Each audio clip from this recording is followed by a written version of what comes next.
Greetings. My name is Genevieve Fadiami, and I'm the Associate Director of Corporate Sustainability and Social Impact at NovoNordisk. We are pleased to support the Black Health Matters Fall Summit and this special presentation on managing diabetes.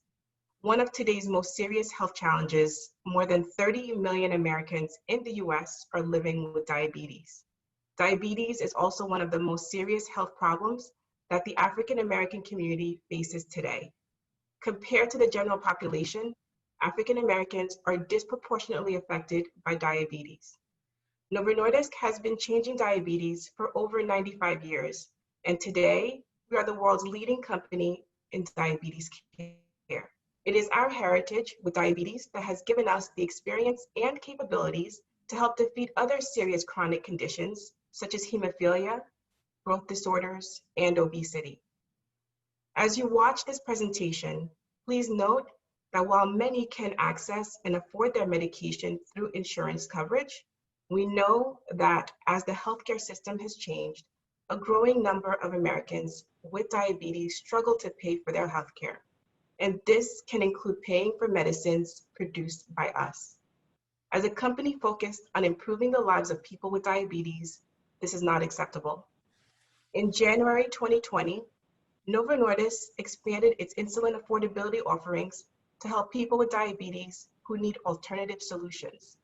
These options, along with the information on the existing patient assistance program and the copay cards, are now available online at novocare.com. Now, it is my honor to introduce you to this afternoon's presenters. I will introduce Dr. Niva Lubin Johnson, MD, an advocate of quality healthcare for all, especially the underserved and underrepresented. She was installed as the 119th president of the National Medical Association. Dr. Lubin Johnson received her Bachelor of Science degree in pharmacy from Creighton University and her medical degree from Southern Illinois University School of Medicine, where she was distinguished as a member of the last class to finish within a 3-year time frame. She completed her internal medicine residency at St. Joseph's Hospital, Chicago, and has been in private practice for 28 years in the South Side neighborhood where she grew up and a current resident. She is currently a senior attending physician at Mercy Hospital Medical Center, associate attendant at Advocate Trinity Hospital, and a clinical instructor at the University of Illinois. And now I will hand it over to our presenters, Dr. Niva Lubin Johnson.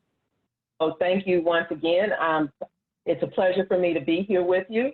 Here in the Midwest, I really appreciate it that if you are here today, because it's a lovely day outdoors, it's 75 degrees, and I hope it's as lovely wherever you all are tuning in from. I am Niva Lubin Johnson, and I just want to share a couple extra things about my bio. I am no longer in private practice. I am Chief Health Officer for Simco Solutions. It is a preventive managed care organization. We want to help people take better care of themselves by emphasizing preventive care. And so this afternoon, I'm going to focus on some of that with diet and exercise in terms of diabetes and treatment. And I want to thank Angela for her presentation. You know, it really is a good lead in to what I'm going to talk about today. And I should say this afternoon, not this morning. But thank you, Dr. Ford, for your presentation and all the work that BHM has been doing. So diabetes affects 1 in 10 African Americans. Treatment should begin with diet changes and exercise and then medications. I'll briefly talk about a few of them, metformin.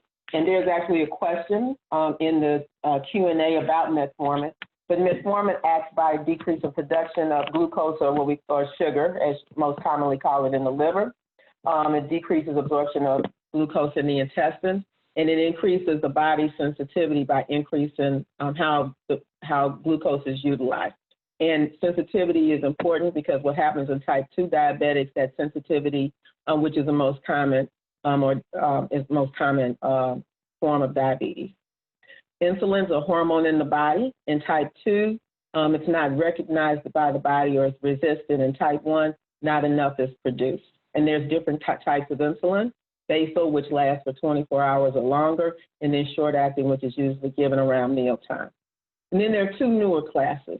GLP-1 agonists, it actually targets a hormone so that glucose, that controls the glucose increases when we eat, and so it helps limit weight gain, and actually most people get some weight loss with using GLP agonists, and so it enhances the activity of GLP-1.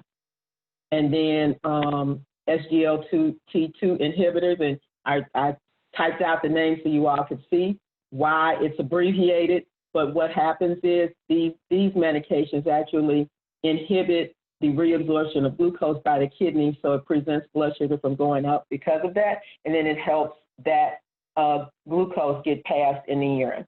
And so diet, most often is recommended a ADA diet. Let's see, I need to go back. ADA diet from the American Diabetes Association, and you would receive that education from a diabetes educator or a nutritionist. With the internet, of course, and apps, you can also educate yourself, but you really should have some guidance in terms of, how to, do this diet successfully.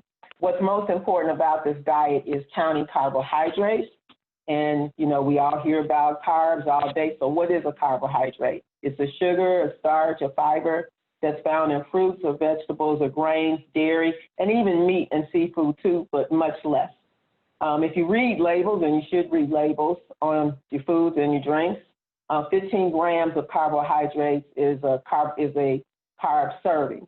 And that's important because when we talk about how many carbs to get in a serving in a meal, what's recommended from ADA is 2 to 3 carb servings for women, actually, and 3 to 4 for men, and then 1 or 2 snacks, and 1 carb serving for a couple of snacks every day. So I actually, when I was in practice, I recommended lower carbs per meal for patients so they would need less medication. So I would suggest that women stick with about 2 carb servings per meal and men 3 carb servings per meal. Then therefore they would need less medication and get their A1Cs to goal. And what's important with, you heard Dr. Ford earlier talk about A1Cs being normal and slightly elevated, not diabetic. Goal A1C, if you have diabetes, is typically 7, unless you're a senior. And I'll use the age of 70 for this purpose, in that typically we allow a little higher A1C because with a lower A1C, you're more apt to get episodes of low blood sugar, which could lead to some problems like passing out, falling, hitting your head, breaking a hip, even cardiovascular events. The only things to really avoid with the diabetic diet, the ADA diet, is, no regular pop or soda, as pop we call it here in the Midwest. And also I wouldn't recommend fruit juices because the whole fruit and fiber is much better. And fruits are a great snack, and green vegetables can be eaten in almost unlimited amounts. Portion control is key with diabetes and really all of our diets. And, most starches, a half a cup is a serving. Most meat, seafood, 4 ounces is a serving. You should have a 9-inch plate, not 11 or 13, as we become accustomed to. And that plate should have a fourth carb, a fourth of meat or seafood, and half of vegetables, and 2 snacks every day, ideally fruit. But I'd be remiss if I didn't talk about how plant-based diet, or commonly referred to as a vegan diet, could help in controlling diabetes, even lower the incidence of it, and better control of diabetes also. And so we've got many famous entertainers, celebrities, sports figures, even physicians, who follow a diabetic diet. Terry Mason's here in Chicago. He started, not a diabetic diet, vegan diet. He started following vegan diet after he had a cardiac incident. Kim Williams is the first African-American president of the American College of Cardiology. He's been vegan for years. And Baxter Montgomery is a cardiologist out of Houston, Texas. I believe he not only practices a vegan diet, has a big practice where he's teaching people how to eat that, but also I think he concentrates on raw food. So, very important for various reasons. So what's animal fat got to do with it? Well, when you eliminate animal fat and then animal products, you actually help cells to handle insulin better. And so decreasing those fats from animals actually helps cells to repair and insulin functions better. Research shows that with type 1 diabetes, you know, almost all diabetics could go into remission, and type 1 diabetes, 20% could go into remission. Exercise, you know, it's important because, you know, CDC has stated inactivity is more harmful to our bodies than smoking. And we know how harmful smoking is. But inactivity leads to heart disease and stroke, even dementia, in addition to diabetes. And so 40% of diabetics are inactive, and it promotes type 2 diabetes and increases the insulin requirements for type 1 diabetes. And exercise can decrease the glucose by 50 points. It could be the difference between someone being on medications and someone not. And so it improves the muscle's ability to use insulin and also decreases, like I said, that insulin requirement. So exercise, again, I talked about insulin sensitivity and tolerance, but also for some other illnesses, of course, in terms of controlling cholesterol, and most diabetics have high cholesterol. It decreases the total cholesterol and triglyceride and increases the good cholesterol. And so we want to do anything that's going to increase our good cholesterol. So what exercise? You know, aerobic activity, walking, jogging, swimming, jumping on a mini trampoline, jumping rope, aerobics, yoga, Pilates. And then you want to do some muscle strengthening and building also, because muscle is responsible for 80% of blood sugar after a meal. And so you have more muscle on board, you got somewhere for the sugar to go. If you have more fat on board, the sugar has nowhere to go, and then your blood sugar goes up. And so benefits of exercise also remain for up to 36 hours. I just want to make mention of one vitamin, vitamin D, because it behaves more like a hormone, and studies show the lower the vitamin D level, the higher the glucose. So you really want to make sure your vitamin D level is normal, and especially African Americans. When I was in practice, I'd probably say 80%, 90% of my patients were deficient in vitamin D.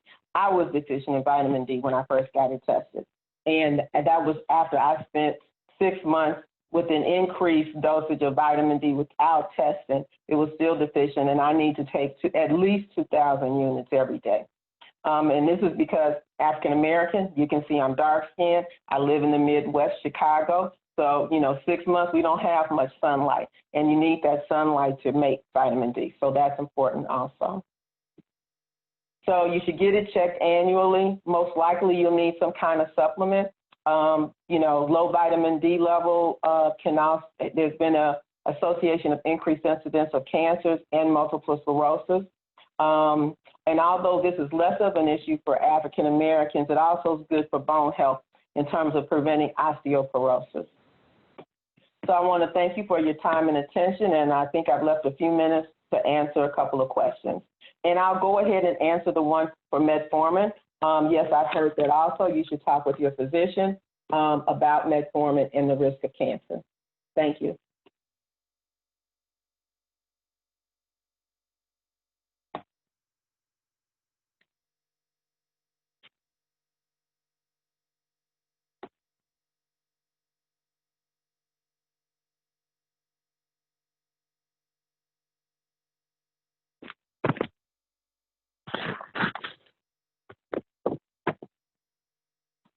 So I don't hear Deirdre or anyone else, but I'll go ahead and answer a couple of these questions in these last 4 minutes. Is it ever possible to stop taking Lantus? If you're on Lantus because you have type 2 diabetes and you're overweight or obese, with a doctor's guidance, it is possible for you to decrease, and then hopefully that doctor would decide for you to stop taking it. You should not stop taking it on your own. Your blood sugar will go up, and that could cause you some problems. If you have sickle cell disease and diabetes, what's the best eating plan? You should see a nutritionist about a diabetic diet, but I would also suggest you do some research on a plant-based diet. I actually heard someone speak last year who has sickle cell anemia, and he did not have any more sickle cell crises after he went to a plant-based diet. So I would seek out, someone who is knowledgeable in plant-based diet and get them to help you with that.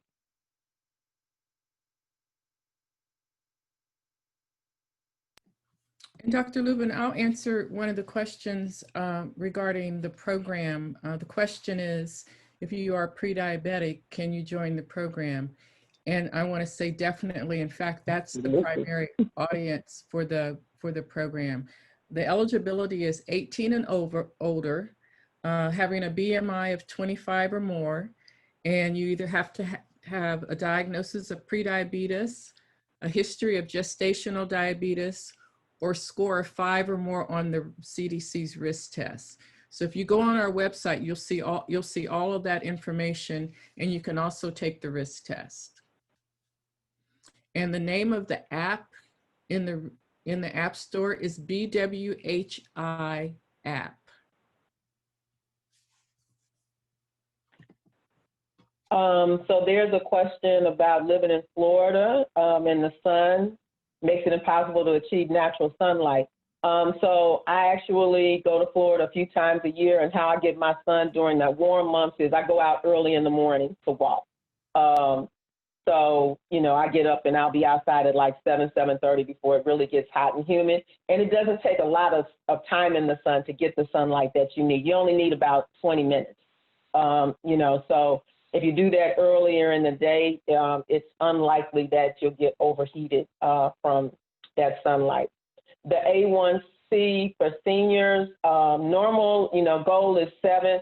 Seniors is somewhere between 7.5 and 8 that you want to have for goal.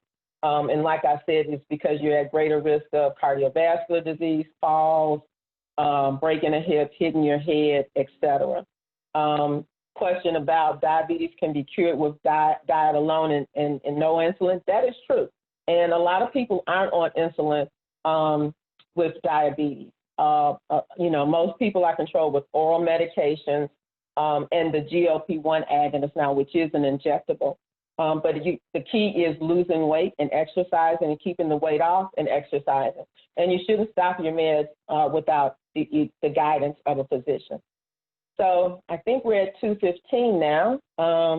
Can one of our facilitators come in for us? Thank you all for participating this afternoon. We're almost at 150, so this is really great. And I want to thank Rosalind Daniels and the Summit, for inviting me to participate.